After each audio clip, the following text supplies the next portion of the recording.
दोस्तों, आज हम समझेंगे टॉपिक को जिसका नाम है इंटरनल एड ऑफ इंटरप्रिटेशन।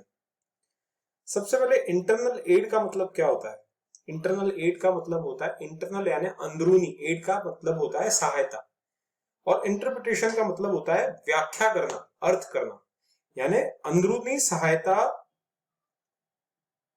व्याख्या, व्याख्या की अंदरूनी सहायता, इंटरनल एड ऑफ इंटरप्रिटेशन यानी अंदरूनी सहायता से किसी चीज का अर्थ निकालना। कोर्ट जब किसी कानून के प्रोविजन का अर्थ निकालती है, इंटरप्रीट करती है, तब वो विद इन द स्टैट्यूट यानी उसी प्रोविजन के अंदर से भी सहायता लेती है और कई बार प्रोविजन के बाहर से भी सहायता लेती है। जब प्रोविजन के अंदर से सहायता ली जाती है उसको बोलते हैं इंटरनल एड, और जब प्रोविजन के बाहर से जब सहायता लेती है कोर्ट उसको इंटरप्रीट करने के लिए, उसको समझने के लिए, उसका अर्थ निकालने के लिए, तो उसको कहा जाता है एक्सटर्नल एड। इंटरनल एड में क्या क्या इंक्लूड होता है? इंटरनल एड में इंक्लूड होता है टाइटल, सबसे पहले आता है टाइटल, फिर उसका प्रोविजन का प्रीएम्बल आता है, उसके हेडिंग्स आते हैं, मार्जिनल नोट्स आते हैं, इलस्ट्रेशंस आते हैं, पंक्चुएशन मार्क्स आते हैं, provisions, definitions, interpretation clause, explanation, schedules and punctuations, ये सब इंटरनल एड्स में काउंट होते हैं। इसमें से कुछ हम लोग इंपॉर्टेंट जो इंटरनल एड्स हैं वो समझेंगे। तो इंपॉर्टेंट सारे के सारे हैं, ऐसा नहीं है दो चार इंपॉर्टेंट है बाकी के इंपॉर्टेंट नहीं है, लेकिन ऐसे पॉइंट्स हम लोग यहाँ पे डिस्कस करेंगे जिनको समझने के लिए आपको ये वीडियो देखने की जरूरत पड़ती है, जो थोड़े कंफ्यूजिंग है। टेक्स्ट बुक में समझाया हुआ है लेकिन थोड़ा साक्षात रूप से उसको नहीं समझाया गया है, वो हम यहाँ पे समझने की कोशिश करेंगे। सबसे पहले उसमें आता है टाइटल। टाइटल में आता है एक शॉर्ट टाइटल, एक लॉन्ग टाइटल। टाइटल क्या होता है भाई? समझो कोई भी कानून है उसका एक नाम दे दिया गया, जैसे इंडियन कॉन्ट्रैक्ट एक्ट हो गया, इंडियन पीनल कोड हो गया। तो इंडियन कॉन्ट्रैक्ट एक्ट समझ में आता है हमको, भाई कॉन्ट्रैक्ट को रिलेटेड कुछ है। इंडियन पीनल कोड यानी वो पेनलाइज करने के लिए है। इंडियन एविडेंस एक्ट एविडेंस को लेकर कुछ ना कुछ कानून है। ये सब टाइटल में से हमको पूरा पिक्चर का, उसका जो कानून है उसका मालूम पड़ जाता है, उसको बोलते हैं टाइटल। दो तरीके के होते हैं, एक शॉर्ट टाइटल, एक लॉन्ग टाइटल। शॉर्ट टाइटल जो आपने देखा, मैंने बताया, Indian contract act, Indian penal code और इंडियन ट्रांसपोर्ट एक्ट, इस टाइप के एग्जांपल्स हैं उसके। भले ही ये पार्ट ऑफ द स्टैट्यू है, टाइटल भले ही पार्ट ऑफ द स्टैट्यू है, लेकिन इसका इंपॉर्टेंस इस तरह से ले सकते हैं कि भाई इससे पूरा कानून नहीं समझ में आता है। हमें मालूम पड़ता है ओके इसको रिलेटेड ये कानून है, लेकिन पूरा क्लियर मीनिंग उस कानून का सिर्फ टाइटल देख के हमें नहीं मालूम पड़ सकता है कि भाई ये टाइटल दिया है भाई इंडियन कॉन्ट्रैक्ट एक्ट, तो हमको समझ में आ गया पूरा कॉन्ट्रैक्ट एक्ट क्या है। उसके लिए हमें पूरा कॉन्ट्रैक्ट पढ़ना पड़ेगा। इसलिए टाइटल जो है वो पार्ट है उसका, लेकिन पूरा वो मीनिंग नहीं है, वो पूरा अर्थ नहीं हुआ, वो एक छोटा पार्ट हुआ उसका। टाइटल में आता है long title. Long title general description होता है उस एक्ट को लेकर, थोड़ा और विस्तार करके उसको समझाने की कोशिश होती है। नॉर्मली ये शुरू होता है एन एक्ट 2 से।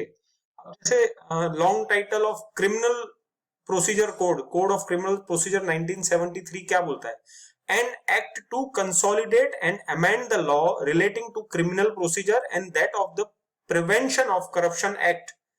ये उसका थोड़ा और विस्तार है। कोड ऑफ क्रिमिनल प्रोसीजर हमें मालूम पड़ गया भाई क्रिमिनल को लेकर कुछ ना कुछ है, लेकिन लॉन्ग टाइटल के अंदर उसका थोड़ा विस्तार दिया होता है, उसको थोड़ा एक्सप्लेन किया होता है, उसे कहते हैं लॉन्ग टाइटल।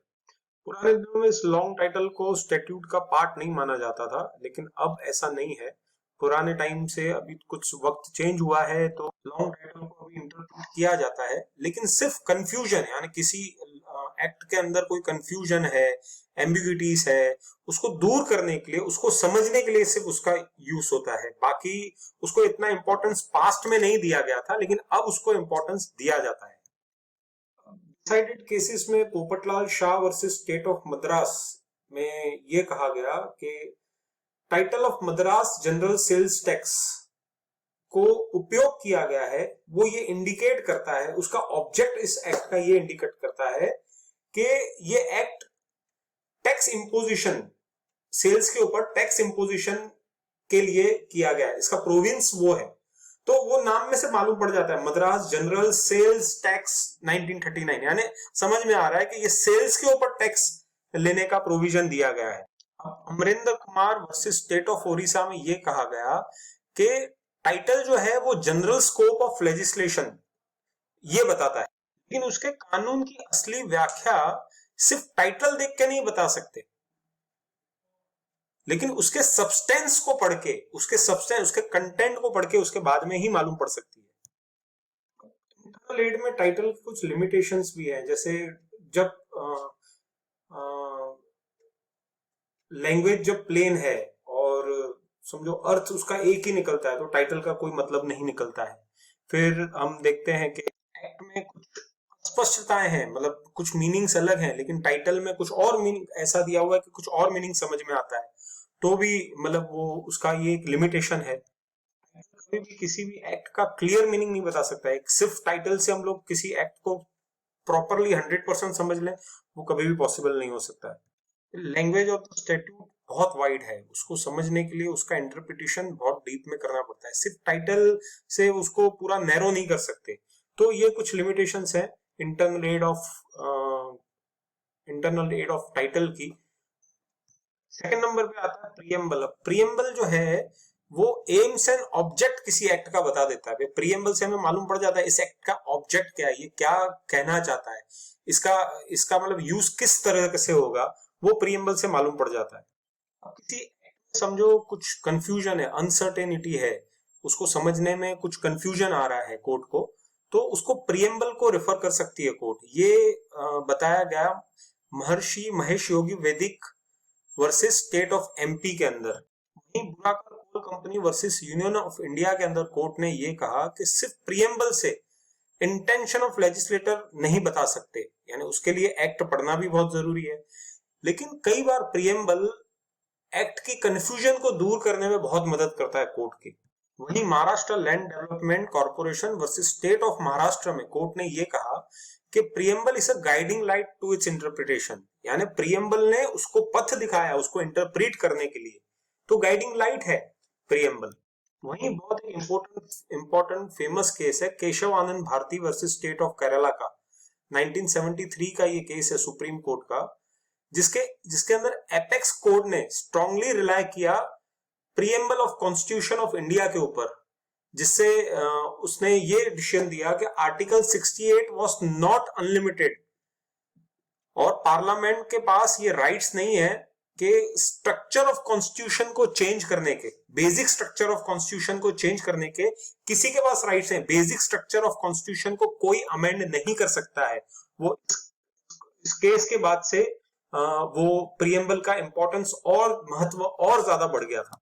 ये प्रियम्बल के कुछ लिमिटेशन से आप नोट डाउन कर लीजिए, मैं वीडियो को ज्यादा लंबा नहीं कर सकता इसलिए आगे एक्सप्लेन कर रहा हूँ। थर्ड नंबर है मार्जिनल नोट्स का। ये देखो ये मार्जिनल नोट है, this is a marginal note, यानी किसी भी सेक्शन के बिल्कुल बिसाइड में पास में ये जो मार्जिनल नोट डाला जाता है उसके अंदर एक्सप्लेनेशन दिया जाता है, उसको कहते हैं मार्जिनल नोट। पुराने समय में किसी भी एक्ट के पास में बिल्कुल लगोलग मार्जिनल नोट डाल दिया जाता था उसको समझने के लिए, लेकिन मॉडर्न टाइम में मार्जिनल नोट्स को इंटरप्रिटेशन ऑफ स्टैट्यूट के अंदर इतना इंपॉर्टेंस नहीं दिया गया, उसका इतना महत्वपूर्ण नहीं है। एक्चुअली जब लॉ बनता है पार्लियामेंट के अंदर, लेजिस्लेशन के अंदर, लेजिस्लेटिव असेंबली के अंदर, उस टाइम पे मार्जिनल नोट्स उसके अंदर इंसर्ट नहीं किए जाते हैं, लेकिन उसके बाद जब प्रिंट होके बाहर आता है, ये प्रिंट होके जब प्रिंटर्स प्रिंट करते हैं उसको, जब मार्केट में पब्लिश किया जाता है, उस टाइम पे उसको एक्सप्लेन करने के लिए वो ऐड किया जाता है। और कई बार क्या होता है, ड्राफ्टर्स जो ये ऐड करते हैं वो कई बार गलत भी ड्राफ्टिंग कर देते हैं, तो उसके ऊपर इतना रिलाय नहीं करती है कोर्ट। लेकिन जरूरी नहीं है हर बार ये ड्राफ्टर्स ही मार्जिनल नोट्स डालें, कई बार लेजिस्लेटिव असेंबलीज भी मार्जिनल नोट्स ये डालती हैं। जैसे कॉन्स्टिट्यूशन ऑफ इंडिया में मार्जिनल नोट्स डाले गए हैं, तो उससे मार्जिनल नोट से गाइडेंस मिलता है पर्टिकुलर एक्ट का या लॉ का या सेक्शन का या आर्टिकल का, भी वो क्या बोलना चाहता है वो आर्टिकल, वो मार्जिनल नोट्स इसलिए इंटरनल एड का एक इंपॉर्टेंट पार्ट है।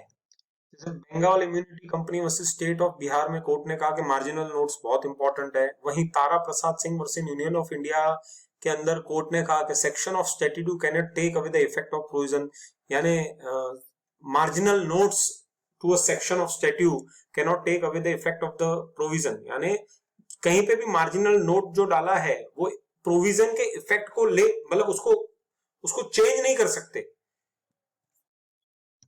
लिमिटेशन है मार्जिनल नोट्स के, आप उसको नोट कर लीजिए। उसके बाद आता है पंक्चुएशन मार्क्स, यानी जो डॉट होता है, कॉमा होता है, क्वेश्चन मार्क होता है, ये सब पंक्चुएशन मार्क्स हैं। ये इंटरनल एड ऑफ इंटरप्रिटेशन में महत्व रखते भी हैं, नहीं भी रखते हैं। मैं आपको समझाता हूं कैसे। पुराने समय में स्टैट्यूट्स में पंक्चुएशन मार्क्स नहीं रखे जाते थे, लेकिन अभी पंक्चुएशन मार्क्स का इंपॉर्टेंस है। कोर्ट लेकिन चेक करती है भाई पंक्चुएशन मार्क्स की वजह से कोई कंफ्यूजन तो क्रिएट नहीं हो रहा है, उसकी वजह से अगर कोई कानून का कोई मीनिंग तो चेंज नहीं हो जा रहा है। अगर ऐसा नहीं है तो फिर उसको कोर्ट एक्सेप्ट करती है पंक्चुएशन मार्क्स को। लेकिन अगर डबल मीनिंग क्रिएट हो रहे हैं उस पंक्चुएशन मार्क्स की वजह से, तो उसको कोर्ट एक्सेप्ट नहीं। जैसे कोर्ट को लगेगा पंक्चुएशन मार्क्स कोई कंफ्यूजन क्लियर कर रहा है, तो फिर उसको पंक्चुएशन मार्क्स को इग्नोर करके वो पूरा एक्ट को पढ़ेगी। ये इंपॉर्टेंट केस है Mohammad Shabbir versus state of Maharashtra का। इस एग्जांपल से आप एकदम क्लियर समझ जाएंगे पंक्चुएशन मार्क्स का मतलब क्या है। देखो, interpretation of section 27 of the drugs and cosmetics act 1940 was in question. ये एक्ट ऐसे बोलता है, this provision says that whoever manufactures for sale, sells, stocks or exhibits for sale or distributes, यानी अगर कोई स्टॉक करता है सेल करने के लिए और डिस्ट्रीब्यूट करने के लिए, ड्रग यानी ड्रग को कोई स्टॉक करता है सेल या एग्जिबिट करने के लिए।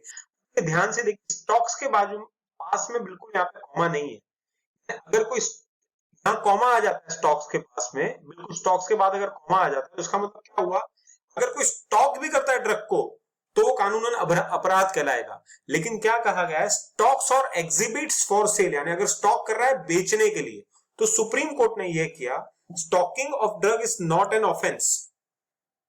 ऑफेंस तभी कहलाएगा कि जब ये ड्रग को स्टॉक करके बेचा जाए। अगर वो स्टॉक किया खुद के कंजम्पशन के लिए, तो वो सुप्रीम कोर्ट ने कहा वो ऑफेंस नहीं है। क्यों? क्योंकि एक्ट के अंदर स्टॉक्स के बाद कॉमा नहीं है। स्टॉक्स के बाद कॉमा होता तो स्टॉक्स करना भी गुनाह हो जाता। लेकिन क्या बोलता है, स्टॉक्स और एग्जिबिट्स फॉर सेल और डिस्ट्रीब्यूट्स, इसलिए स्टॉक करना कानूनन जुर्म नहीं है। अगर स्टॉक्स के बाद अगर कॉमा होता तो वो कानूनन जुर्म हो जाता। इस तरह इंटरप्रेट किया इस सेक्शन को कोर्ट ने। उसके बाद आते हैं इलस्ट्रेशंस, एग्जांपल्स। कई बार इलस्ट्रेशंस जो होते हैं प्रोविजंस ऑफ लॉ को एक्सप्लेन करने के लिए वहां रखे जाते हैं।